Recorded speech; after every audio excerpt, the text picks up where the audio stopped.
The summer sun had turned the frontier dry as bone. Grass crackled under boots. Even the wind carried the scent of heat, sharp, restless, and warning of something coming.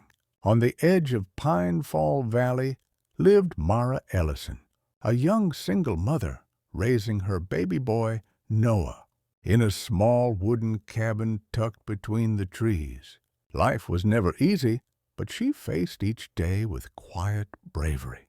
Her husband had died in a logging accident the previous winter, leaving her with little more than a baby, a rocking chair, and a promise she whispered every night. "I'll keep you safe, little one, no matter what." But nature had different plans. It started with a pop, like a branch snapping under weight, then a hiss, then a low crackle. Mara stepped outside and froze. Smoke curled above the treetops, not gray, not pale, but deep, angry, and rising fast. The kind that meant only one thing: fire. "God help us," she whispered. She rushed inside, grabbed Noah, wrapped him in a blanket, and slung a small bag of essentials over her shoulder. Her heart hammered as she stepped onto the porch. The air had already grown hotter, thicker, harder to breathe. She had miles to cross to reach the town. Miles she had never walked alone. Miles she definitely couldn't walk with an infant, especially with flames swallowing the forest behind her. As she ran, branches burned overhead. Embers fell like fiery rain.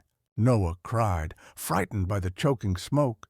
Mara held him tighter, desperate to shield him from every spark.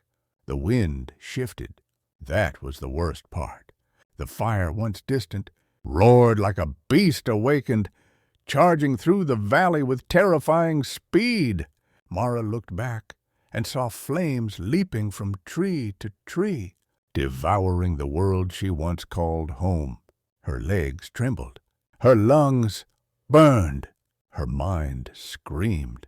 But she kept running, because mothers don't stop, not when their child's life is on the line. Meanwhile, somewhere far beyond the rising smoke, a cowboy rode along the ridge, following the trail home from a cattle run. His name was Calder Boone, a man known for silence, strength, and scars no one dared ask about. He spotted the smoke column from miles away. He spurred his horse faster. Something in his gut twisted, not danger for himself, but danger for someone else. Calder had lived long enough to know one truth. Fires took more than trees. They took families, homes, and sometimes people. As he galloped down the valley path, he heard it, a faint cry carried by the wind.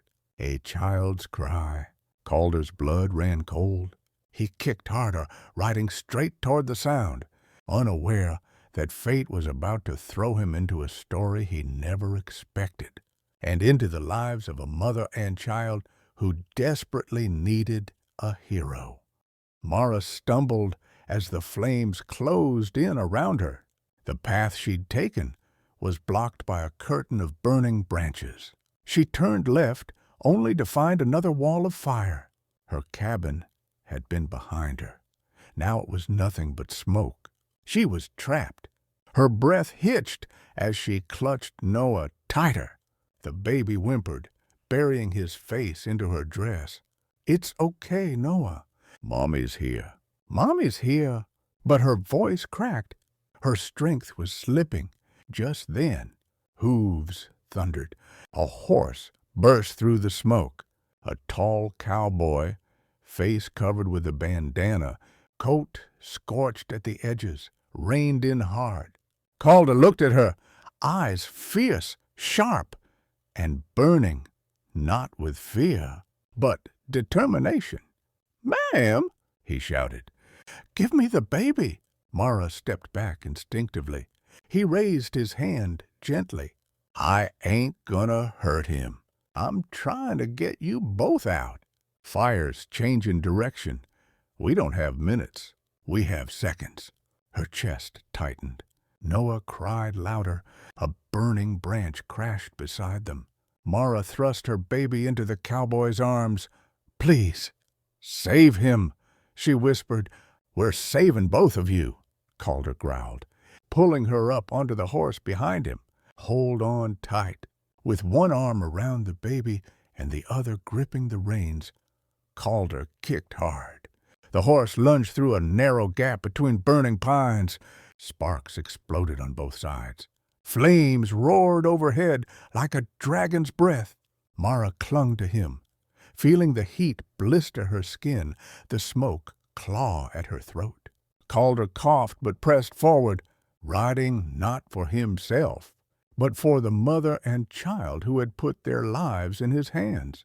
A burning tree fell across their path. Calder yanked the reins, skidding sideways as flames licked at the horse's legs. "We're not dying here," he shouted, voice hoarse. He spotted a slope, steep, rocky, but free of trees, their only escape. He kicked again. The horse leapt. Mara screamed. Calder held the baby tight. Embers scorched their clothes. They slid down the rocky incline until they hit a clearing, a small stream, glinting under the smoke-filled sky. Noah wailed, his tiny body trembling. Mara grabbed him, crying into his hair.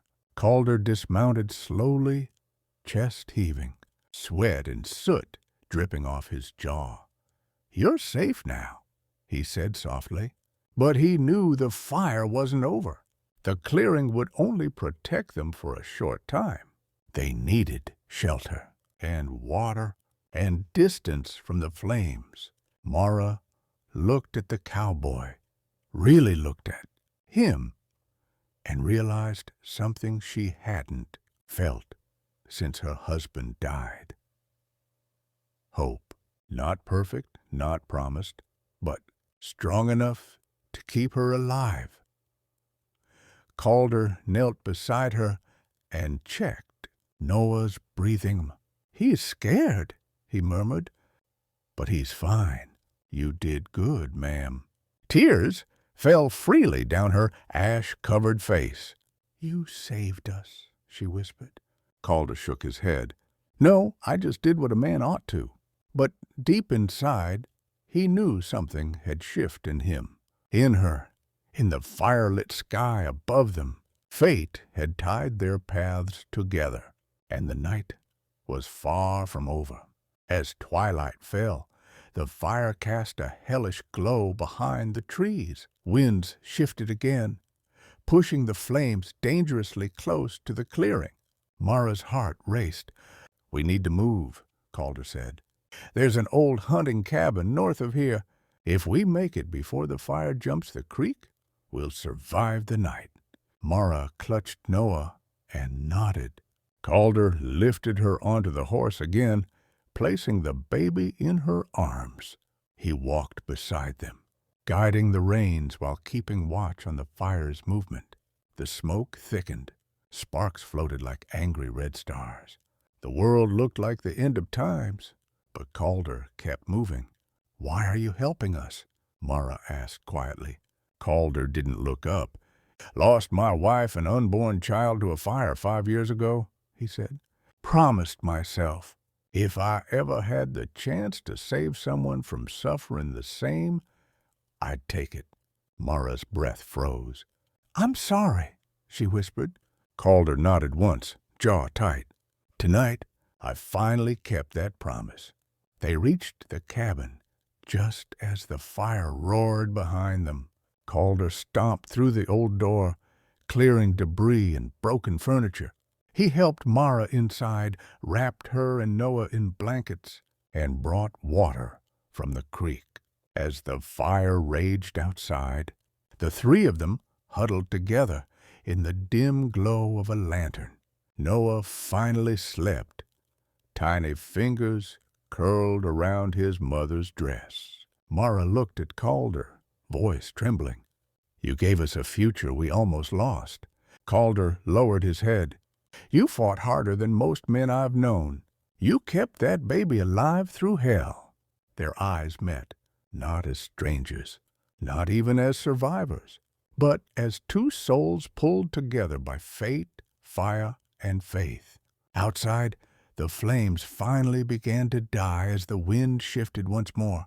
Morning came slowly, painting the forest in pale gold. Smoke rose from charred trees, but the worst had passed. Calder saddled the horse. "Town's 5 miles from here," he said softly. "We'll get you a home, supplies, whatever you need." Mara touched his hand, hesitant, grateful, hopeful. "You saved my baby," she whispered. "You saved me. I don't know how to repay you." Calder shook his head. "You already did." She frowned gently. "How?" He glanced at the sleeping boy. "You reminded me what it feels like to matter again." A tear rolled down Mara's cheek. "Then stay with us," she whispered. "Please." Calder swallowed hard. A man who had walked alone for years, suddenly being asked to stay. He placed his hand over hers. "I reckon I'd like that." And together, a single mom, her baby, and the cowboy who walked through fire for them, stepped into the new dawn. A family born from flames, a love carved from courage, a story written in the heart of the West.